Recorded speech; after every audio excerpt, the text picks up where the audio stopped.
इस वीडियो को सुनने से पहले चैनल को लाइक एंड सब्सक्राइब कीजिए। एक ऐसी किताब के बारे में बात करने वाले हैं जो कि वह लेखक शिव खेरा ने लिखी है। उसका नाम है यू कैन। वह पहले चैप्टर में स्टोरी बताकर समझाते हैं। चैप्टर 1, सकारात्मक सोच। एक आदमी मेले में गुब्बारे बेचकर गुजर बसर करता था। उसके पास लाल, नीले, पीले, हरे और इसके अलावा कई रंगों के गुब्बारे थे।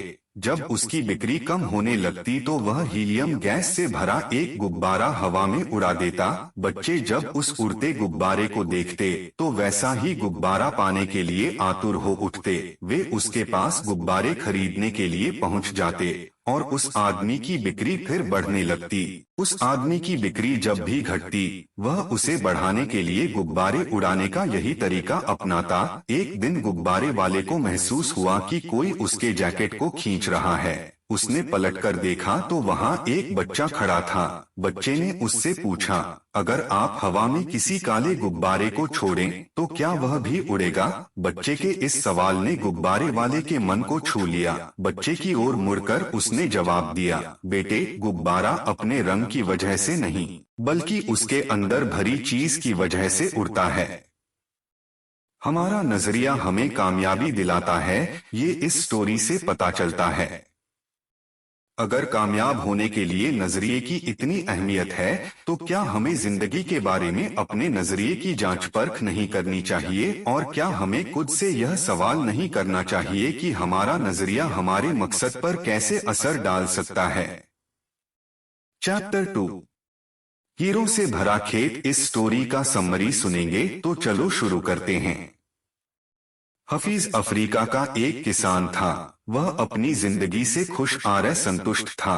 हफीज खुश इसलिए था कि वह संतुष्ट था। वह संतुष्ट इसलिए था क्योंकि वह खुश था। एक दिन एक अक्लमंद आदमी उसके पास आया। उसने हफीज को हीरो के महत्व और उनसे जुड़ी ताकत के बारे में बताया। उसने हफीज से कहा, अगर तुम्हारे पास अंगूठे जितना भी बड़ा हीरा हो तो तुम पूरा शहर खरीद सकते हो, और अगर तुम्हारे पास मुट्ठी जितना बड़ा हीरा हो तो तुम अपने लिए शायद पूरा देश ही खरीद लो। वह अक्लमंद आदमी इतना कहकर चला गया। उस रात हफीज सो नहीं सका। वह असंतुष्ट हो चुका था, इसलिए उसकी खुशी भी खत्म हो चुकी थी। दूसरे दिन सुबह होते ही हफीज ने अपने खेतों को बेचने और अपने परिवार की देखभाल का इंतजाम किया और हीरे खोजने के लिए रवाना हो गया। वह हीरों की खोज में पूरे अफ्रीका में भटकता रहा पर उन्हें पा नहीं सका। उसने उन्हें यूरोप में भी ढूंढा पर वे उसे वहां भी नहीं मिले। स्पेन पहुंचते पहुंचते वह मानसिक, शारीरिक और आर्थिक स्तर पर पूरी तरह टूट चुका था। बार्सिलोना नदी में कूदकर खुदकुशी कर ली। इधर जिस आदमी ने हफीज के खेत खरीदे थे वह एक दिन उन खेतों से होकर बहने वाले नाले में अपने ऊंटों को पानी पिला रहा था। तभी सुबह के वक्त उग रहे सूरज की किरणें नाले के दूसरी ओर पड़े एक पत्थर पर पड़ी और वह इंद्रधनुष की तरह जगमगा उठा। यह सोचकर कि वह पत्थर उसकी बैठक में अच्छा दिखेगा, उसने उसे उठाकर अपनी बैठक में सजा दिया। उसी दिन दोपहर में हफीज को हीरो के बारे में बताने वाला आदमी खेतों के इस नए मालिक के पास आया। उसने उस जगमगाते हुए पत्थर को देखकर पूछा, क्या हफीज लौट आया? नए मालिक ने जवाब दिया, नहीं। लेकिन आपने यह सवाल क्यों पूछा? अक्लमंद आदमी ने जवाब दिया, क्योंकि यह हीरा है, मैं उन्हें देखते ही पहचान जाता हूँ। नए मालिक ने कहा, नहीं, यह तो महज एक पत्थर है, मैंने इसे नाले के पास से उठाया है। आइए मैं आपको दिखाता हूँ। वहाँ पर ऐसे बहुत सारे पत्थर पड़े हुए हैं। उन्होंने वहाँ से नमूने के तौर पर बहुत सारे पत्थर उठाए और उन्हें जांचने परखने के लिए भेज दिया। वे पत्थर हीरे ही साबित हुए। उन्होंने पाया कि उस खेत में दूर दूर तक हीरे दबे हुए थे। इस कहानी से हमें क्या सीख मिलती है कि मौके हमेशा हमारे पास रहते हैं लेकिन हम उसे स्वीकार नहीं करते। हम दूसरों के पास मौजूद चीजों को देखकर ललचाते रहते हैं, इसी तरह दूसरे हमारे पास मौजूद चीजों को देखकर ललचाते हैं। इसीलिए सही वक्त पर सही फैसला लेना बेहद जरूरी होता है।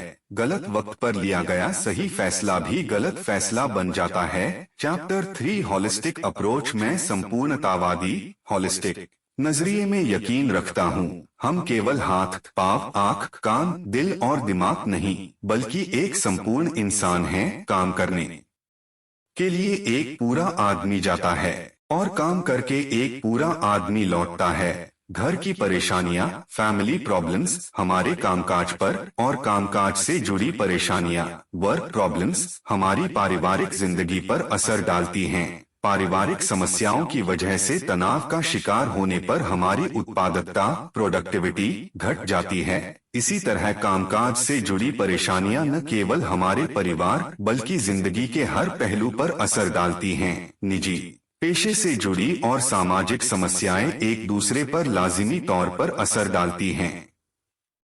Chapter 4 factors that determine your attitude में आपसे कुछ सवाल पूछता हूँ। हम नजरिए के साथ ही जन्म लेते हैं या उसे बड़ा होने पर विकसित करते हैं? हमारा नजरिया किन चीजों से बनता है? अगर माहौल की वजह से जिंदगी के बारे में आपका नजरिया नकारात्मक, नेगेटिव हो गया है, तो क्या आप उसे बदल सकते हैं? दरअसल हमारे नजरिए का ज्यादातर हिस्सा हमारी जिंदगी के शुरुआती सालों में ही बन जाता है। यह सच है कि हम अपने मिजाज की कुछ खासियतों, टेंडेंसीज के साथ पैदा होते हैं, लेकिन बाद में हमारा जो नजरिया बनता है उसे खास तौर से ये 3 चीजें, फैक्टर्स तय करती हैं: एनवायरनमेंट, एक्सपीरियंस एंड एजुकेशन।